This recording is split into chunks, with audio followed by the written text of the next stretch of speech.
Mhm.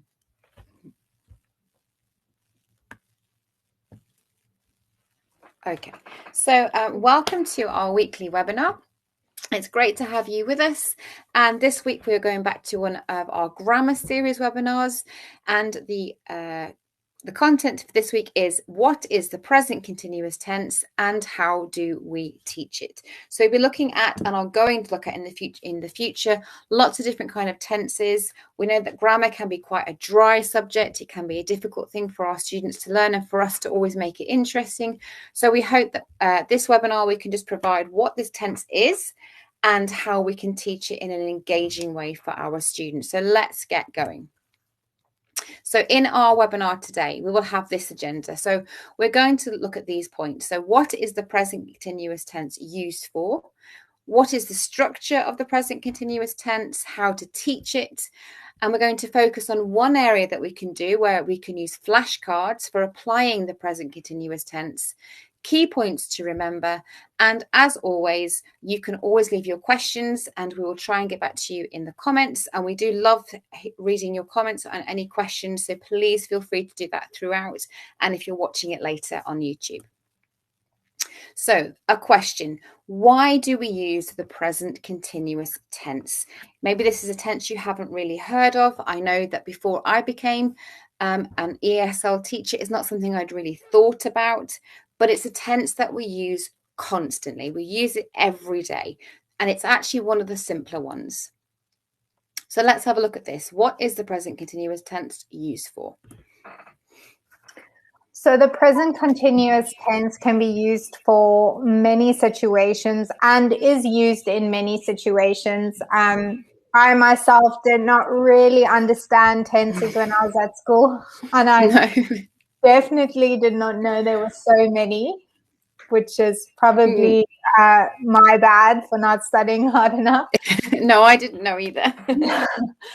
But the present continuous is used often in our speech when we are in a conversation with other people, when we are making future plans. So let's have a look at when and how to use the present continuous tense. So firstly, it's used to talk about something that happened at the time of speaking.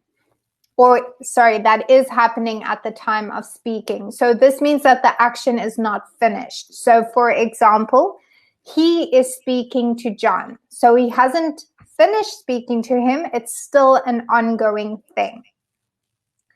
Our next point is to talk about a temporary situation.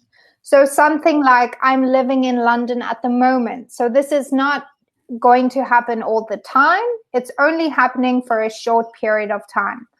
Or something like, why is she moving house? She won't be moving for a very long time. It's only happening now. So for temporary situations. We can use the present continuous tense to talk about changing situations. So what do we mean by changing situations? Well, it's something like, you're getting taller and taller every day. So there's some change happening. Or the weather's getting warmer. So here we can see that the weather is changing. So it's used to just talk about things that change. Then we can use the present continuous to talk about repeated actions around the time of speaking. So for example, I'm seeing Jane a lot these days. So this could mean that the speaker has seen Jane previously and she will be seeing her in the future. So we can use it to talk about actions that happen around the time that we are speaking about it. And then the present continuous is used to talk about future arrangements or future plans. For example, we're having lunch together at the weekend. So this, I think this is a very common one that we use in our speech and in our conversation, is to make future plans or arrangements with friends or family. And I myself have picked this up quite a lot since kind of, doing the grammar webinars. You become very aware of how much we actually use these tenses on a day-to-day basis. Definitely. And then lastly, the present continuous is used with words such as always to talk about things that happen repeatedly. So for example, she's always complaining about how difficult her maths homework is. Okay, so now we know what it's used for. How do we form this tense? And as we said at the beginning, this is one of the easier tenses to form. The structure is quite straightforward and it doesn't change an awful lot between the positive, the negative, and the question form. So we'll look at each one of those. So the positive form. So the structure will be subject plus the verb to be in the form of am, is, or are, depending on the subject that you're using, plus an action verb with an ing ending. So let's look at these two examples. I am eating. So in that first example, the subject is I. We're using the form of to be am and the action verb eating. And the second example, she is running. So this is positive. This is something that is happening. The subject is she. We've used the form of the verb to be is, and the action verb plus ing is running. So let's look at the negative form.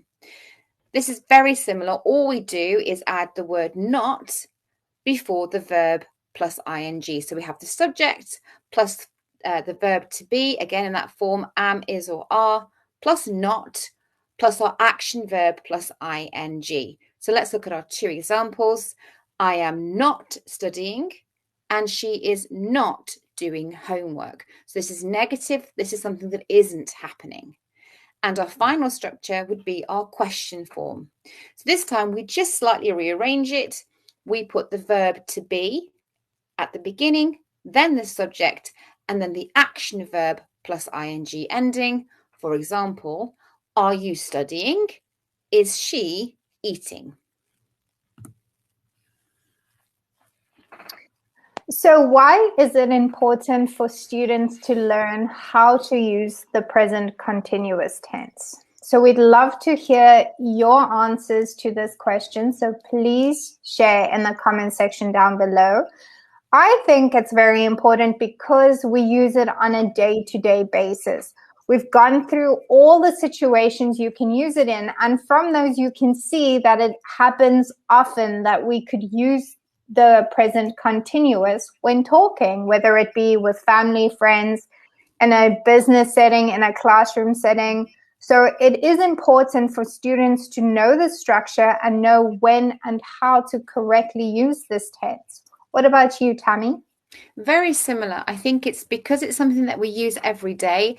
And as I said at the beginning, I didn't know if you told me this a few years back, what's the present continuous, I couldn't have told you.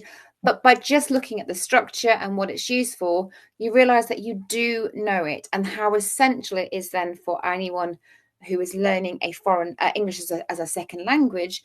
It's vital that they know this tense because they will use it in everyday conversations. We only ever have a classroom situation for a temporary situation, a temporary environment, I'm sorry. We want our students to be able to use English in real life, everyday conversations, and you have to know the present continuous to be able to speak English fluently. Definitely. So before we carry on, we just wanted to remind you about our IQ TEFL course, which you can find on iqtefl.com. This is an amazing course and it's fully accredited by Accreditat. This course has been designed by teachers for teachers, so you know you are getting the best information in this course. Now, this course is available on all devices, so whether you like studying on your computer, on your iPad, or your tablet, on your phone, you can do it all. So it's a great course to consider if you are looking for a TEFL course. And then we have our CPD courses, which are available to buy also on iqtefl.com. So if you are interested in doing any further development as a teacher, or you're just interested in any of the courses, please head over to iqtefl.com. They are all there on the website. And then, of course, to view more of our weekly webinars, remember to click subscribe and head over to all our other social media platforms where we share daily content and resources and helpful tips for all teachers and those who are still studying to become a teacher, as well as online teachers. So please feel free to check out any of our other social media platforms. Then we're going to take a look at useful steps in effectively teaching the present continuous tense. So this is all about how you can teach the present continuous tense to your students, whether it be ESL students or just students that have English as a first language. Okay, so the first point is to use explanation and introduction. So that might seem like a very obvious thing, but you need to start somewhere. So that's the most important thing. We have to explain what this tense is, just like we've done at the beginning of this webinar, what we use it to talk about, and the fact that we need to emphasize that we use this tense to talk about what's happening now. So once you've done that, you can then start by telling your student or class what the present continuous is and why it's used. And then what I would often do when I'm teaching this tense is tell them what it is, why we use it, and then I will immediately give 1 or 2 examples after I've explained that definition so the students can see it in action. You can then review the definition of a verb. Remember we've got the verb to be being used. We've also got these action verbs. And you can go over a couple of examples with your student. Something that you might do for maybe a more able or an older student or a student who has a longer history of learning English is ask them to give you an example of verbs. So you're engaging your student, giving them that chance to learn independently. For those who maybe are new, younger, etc., I may have a bank of verbs, flashcards, or I might write them on a whiteboard and then see if they can identify which verbs they could use as action verbs to be able to form that tense. So you're immediately showing them how you use it in a real life situation and getting them actively involved. So next would be to review the verb to be and all its forms. Now, at the start of this webinar, we went through the structure and all the forms of the verb to be. This is depending on the subject of the sentence. So we need to review this and help our students understand that this verb changes. So it's important that your student or class understands each form of the verb to be, so that they can recognize and use them in the present continuous tense.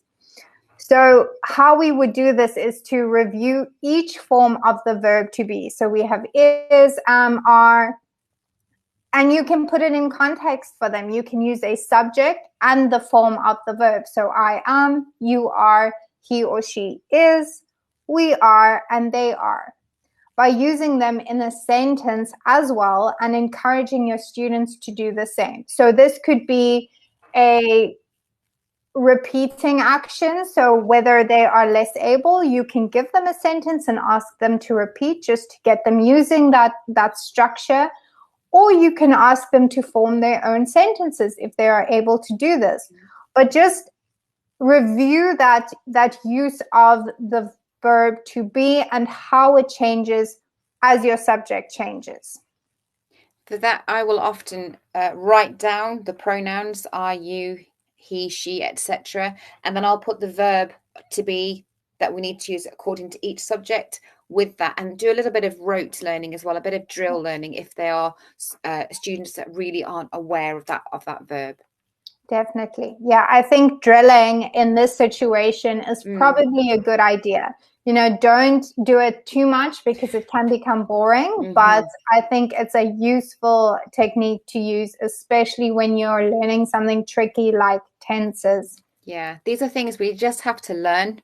Definitely. And sometimes I've used funny voices, quiet voices, loud voices, things like that to make it more interesting, because it is very dry otherwise, but it is one of the best ways to do that. So the third point is to introduce the sentence structure.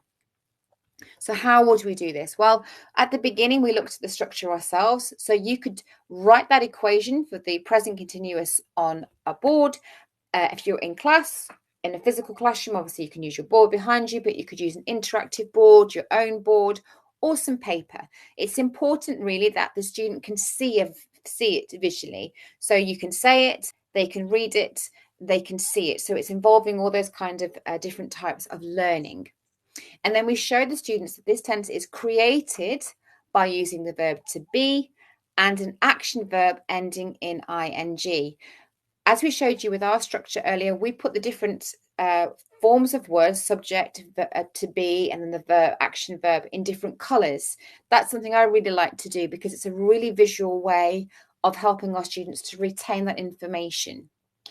So then you can actually, once you've written that equation down and talked to your students through it, you can then encourage them to write the equation and examples down so they can practice creating the tense. Something you could do is have a bank of subject words, a bank of action verbs, and keep the to be form up on the board and see if you can encourage your students to make up their own sentences by choosing different action words, different subject words.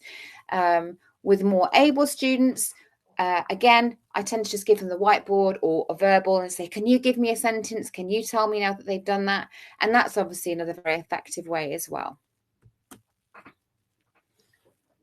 So next is to demonstrate. So what do we mean by demonstrate and how can we do this? So start by giving them lots of examples so they begin thinking of examples on their own. So once you've covered, the action verbs, the to be verb and all its forms, as well as the structure, you can now start implementing examples and ask them to make their own examples. So an example might be something simple like, you are listening.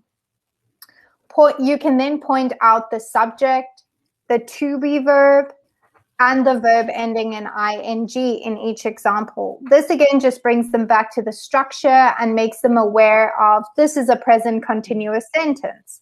And this will also help them identify it in many different situations. So when they're reading, when they're listening to a conversation, when they are speaking. So it's just great to kind of bring them back to that structure as a base, and then encourage students to think and share their own examples. So another activity I like to do is whether we are reading a text, I ask them to try and find present continuous sentences in the text, depending on, their level and their ability to do so. Otherwise, another fun activity is to just use the whiteboard, like Tammy said. Give them a word and ask them to create a sentence. It can be as simple as you are listening, you are sitting. Just giving them that independence to practice on their own is great for grammar and for learning tenses. Definitely, they're great ideas. So then we can introduce the negative form. Once we've got our students familiar with the positive form, they can form that structure. They know why it's being used, that it's talking about now. They know how to use the form to be and so forth. Then we can go on to looking at the negative form. So how would we do this? Well, one way would be to give your students simple examples of the present continuous in the positive form, and then ask them to change it into the negative form or into negative statements. For example, I am teaching. Can you tell me what the negative form would be? Something you could do is maybe hold up a flashcard with the word not. You could have it written on the board. Anything that as a cue if they need that, and you could gradually remove that as they become more confident and more able. And then they can say, I am not teaching. So you could give your students a list of sentences. This is really good in the present continuous, and then ask them to change it into negatives. You could use a gap fill activity where the action verb is missing, or the word not is missing. Or you could even give them sentences that are all jumbled up and ask them to put them in the correct order. But all of those are really great ways of giving your students on-hand practice, and again being able to see it in a real life example and a real life situation. And you can make it quite fun as well. You can make them silly sentences. Don't feel like you have to stick to something really serious all the time. It's make it fun where possible. So step 6 would be to ask questions to teach them the interrogative form. So what does this mean? just asking questions, basically. So how can we do this, and how can we make it relevant and fun? So turn the present continuous into a question to teach the interrogative form. So for example, are you listening to the teacher? So from you are listening to are you listening to the teacher? You can have the students answer your questions in a yes or no format. Just simple, nice, easy, something they are able to do. And then you can give them a statement and ask them to turn it into an example of the interrogative form. So something very simple to get them started. For example, you are eating, and they can change into are you eating? So just giving them those words that they already know and they are familiar with, or you could make it fun and make statements about something they are doing now. So this then obviously gets them interested because it's about them, it's about their interests, it's something that's happening now. And then encouraging them to create a question out of that statement you've given them, and vice versa. They can give you a statement and you create a question. So just to keep it fun and interactive, those are a great way to introduce that question form of the present continuous tense.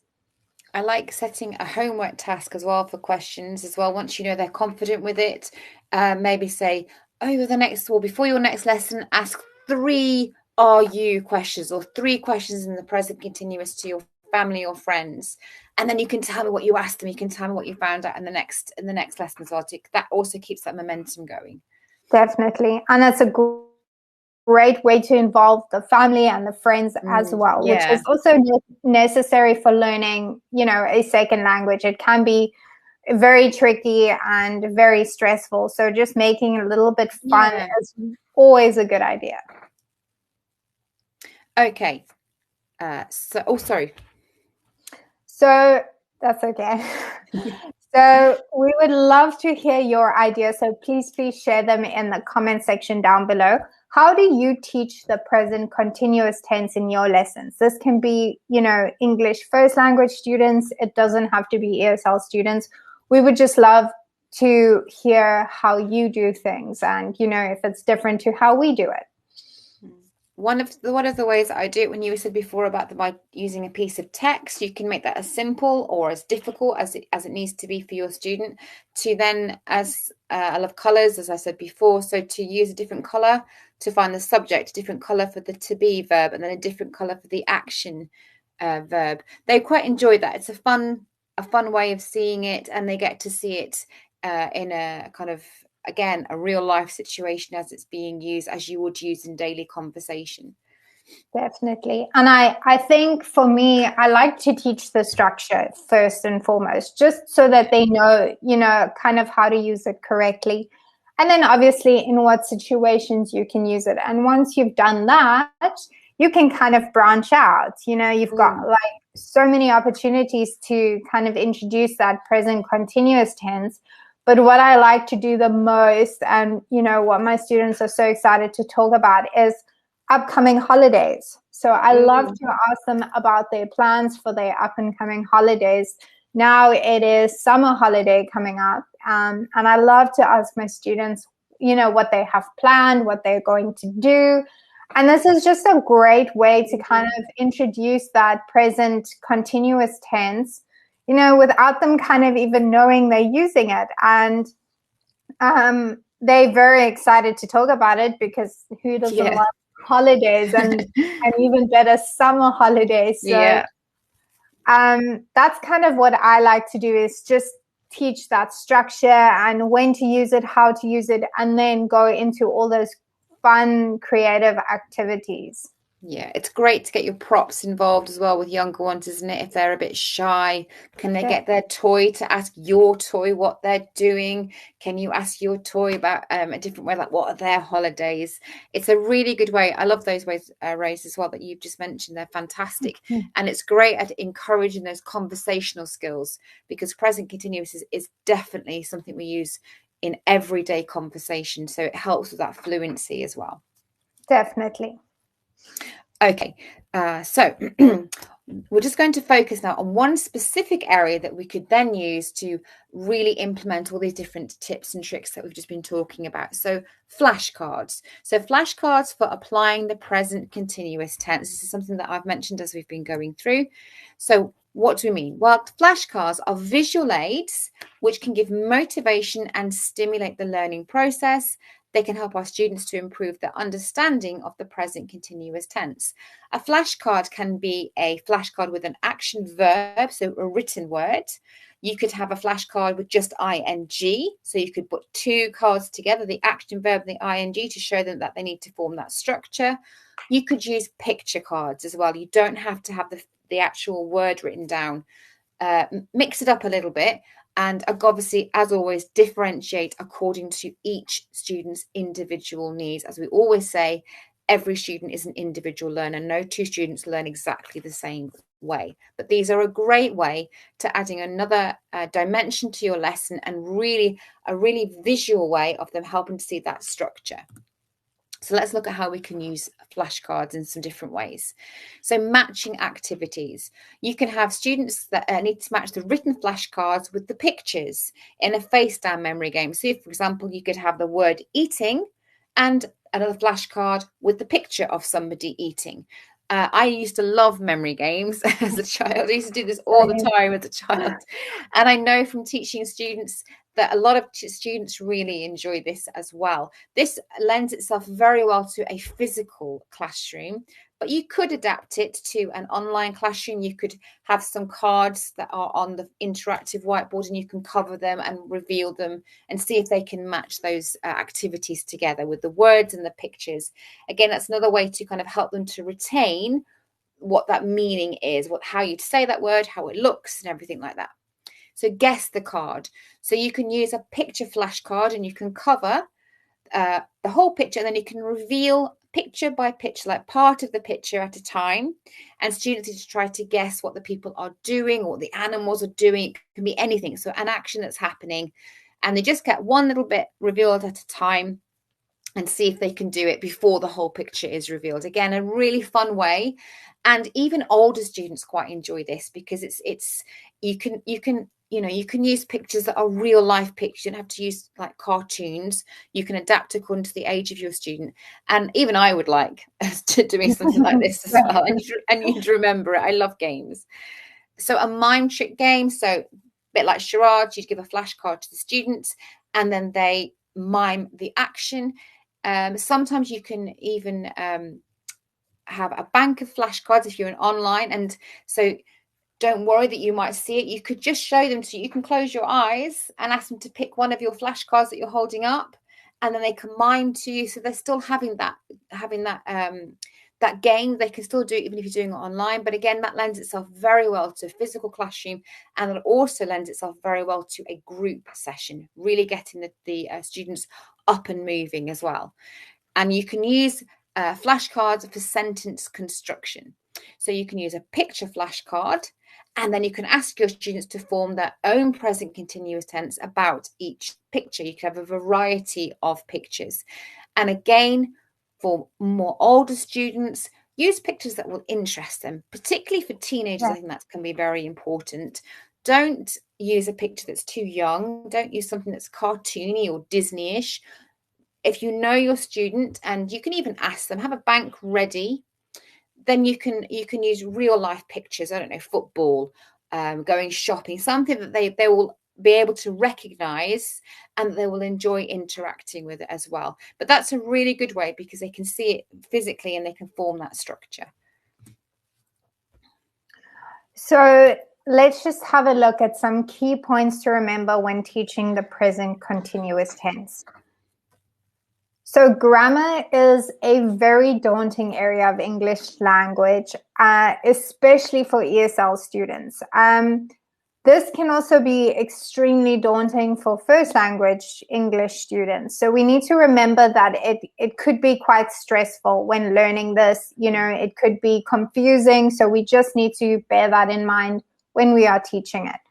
We need to be patient, as tenses can take some time and practice. like we've just mentioned, you've got a few steps to go through when teaching the present continuous or any tense in that matter. So just take your time, be patient. It doesn't matter if it takes 1, 2, 3, 4, 5, 6 lessons. You want your student to feel comfortable and relaxed when they are learning their tenses and grammar. So always praise any effort made. So this is extremely important for just keeping our students motivated and, kind of helping them to make those small little steps in the right direction. So any praise, if they've tried to make their sentences and have done it completely wrong, at least they've tried, and you can work with that and you can help them to correct that. Make it fun and relevant by using props, games, and activities. I can remember when I was at school learning tenses, especially in high school, it was extremely boring. And that is probably why I didn't realize there's so many tenses. So try to make it as fun as possible, make it relevant to them, kind of incorporate their interests, incorporate games and fun activities just to keep them motivated to keep on learning. And then, of course, reflect on your method. So are they working? Do they need to be improved upon? Do they need to be changed? Are they not working? Should I not be using this? And we have a great resource for you to do so. So you can kind of write down your ideas and techniques you want to use and then record the result. Was your student able to kind of meet the objective at the end of the lesson? Did they enjoy it? Was it fun? Or did they not like it? Did it not work? So this is just a great tool for all teachers to use. And I think we should be using this on a regular basis, especially as ESL students, when we have, a large group of individual students that we are teaching every single day, and their needs change, their learning styles change, everything changes. So try to reflect on your methods and then change where change is needed. It's never a bad thing to change and kind of, adapt when you need to. Okay, so as we just saw then, that resource that we just showed you, I'll just show you again briefly where you can use it, a tracker and reflection form.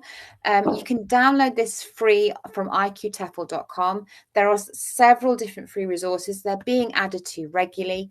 And I've personally used a few of them recently in my own lessons, and it's really, I found them, they've excelled my lessons, elevated my lessons, sorry, which you can always improve upon. I've personally found them really handy. We also have these great quick cards. So for example, today there will be a quick card on what the present continuous is, and then there's another one on the different ways that we can teach it. So these are really handy. They're completely free to download, and I wish I'd had them at the beginning of my online teaching career. They are really good, and they're something that I personally am using myself as well. And they're all from iqtefl. You can also, as Rose mentioned earlier, you can go in if you want to do our iqtefl course, which is a fantastic course, fully accredited by Accreditat. You can also find this course on iqtefl.com. Again, at the minute, there is it's at a really good price. I do have a friend of mine who's doing this at the moment and is really enjoying it, and that's an honest thing I'm saying. Genuinely, she thinks it's really good, and we've had really good feedback. And it's available on all devices. If you want to do it on the go, if you want to do it at home, you can do it whenever and wherever suits you, if it's your computer, your tablet, or your phone. And as Rose mentioned earlier, again, we have our CPD courses.